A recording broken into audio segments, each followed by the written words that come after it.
semuanya, salam sehat. Perkenalkan, kami mahasiswa dari Universitas Citra Bangsa Kupang. Jadi, di sini kami akan membahas sedikit tentang edukasi dari dampak bencana Seroja. Selamat mendengarkan. Baik, di sini saya akan berbicara tentang pengertian bencana Seroja. Adapun pengertian bencana Seroja menurut BMKG, yaitu siklon tropis merupakan badai dengan kekuatan yang besar. Radius rata-rata kekuatan siklon tropis mencapai 150 hingga 200 km. Siklon tropis terbentuk di atas lautan luas yang umumnya mempunyai suhu permukaan air laut hangat lebih dari 26,5 derajat Celcius. Angin kencang yang berputar di dekat pusatnya mempunyai kecepatan angin lebih dari 63 km per jam. Nama Seroja sendiri dimunculkan BMKG sesuai dengan urutan nama siklon tropis dari BMKG secara internasional. Mengingat bahwa siklon tropis tersebut, maka nama siklon tropis yang akan diberikan adalah Seroja. Selanjutnya, penyebab bencana Seroja. Yang pertama, terjadinya hujan dengan intensitas sedang hingga lebat disertai petir dan angin kencang. Yang kedua, bencana hidrometeorologi dengan potensi cuaca yang ekstrim. Yang ketiga, gelombang laut yang tinggi. Dan yang keempat, tanah longsor. Selanjutnya, tanda-tanda bencana Seroja. Yang pertama, angin kencang pada ketinggian gelombang. Yang kedua, hujan lebat. Yang ketiga, tekanan atmosfer yang rendah.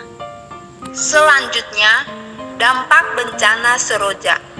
Yang pertama, hujan dan angin puting beliung yang meluncur di tebing lalu menghantam rumah-rumah korban sehingga dampaknya banyak rumah yang hancur. Yang kedua, warga membangun rumah di bantaran sungai yang tidak seharusnya dilakukan dan terjadi banjir. Air akan meluap sehingga rumah-rumah di bantaran sungai rentan terkena dampak. Yang ketiga, terjadi longsor di lokasi sekitar pada tekuk lereng yang berhubungan secara langsung dengan alur sungai yang berhulu pada lereng gunung api sehingga bisa terjadi bencana bagi warga sekitar. Selanjutnya, pencegahan sebelum terjadinya bencana Seroja. Yang pertama, menyampaikan informasi bahwa akan terjadi ancaman bencana. Yang kedua, meningkatkan kegiatan sosialisasi atau edukasi terkait upaya pencegahan longsor dan banjir melalui media sosial. Yang ketiga, melakukan koordinasi dengan kesehatan setempat terkait fasilitas kesehatan seperti rumah sakit, puskesmas, dan sistem rujukan, terutama bagi rumah sakit yang berada di wilayah risiko tinggi bencana. Yang keempat, melakukan koordinasi penanganan darurat bencana dengan menghubungi pusat pengadilan operasi. Selanjutnya, penanganan saat badai Seroja, yaitu yang pertama, percepatan proses evakuasi, pencarian dan penyelamatan korban yang belum ditemukan. Kedua, pastikan hadirnya pelayanan kesehatan dan penanganan korban yang memerlukan pertolongan medis, memperbanyak tempat pelayanan kesehatan di lapangan. Ketiga, pemenuhan kebutuhan logistik, obat-obatan, kebutuhan dasar kepada para pengungsi yang harus diperhatikan dengan baik dan segera diterima oleh mereka.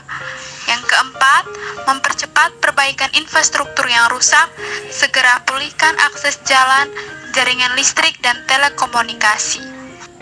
Selanjutnya, pasca bencana Seroja, yang pertama, identifikasi kembali di lapangan seperti tenaga kerja dan material untuk segera dapat diatasi, sehingga percepatan penyelesaian dapat bisa selesai sesuai rencana.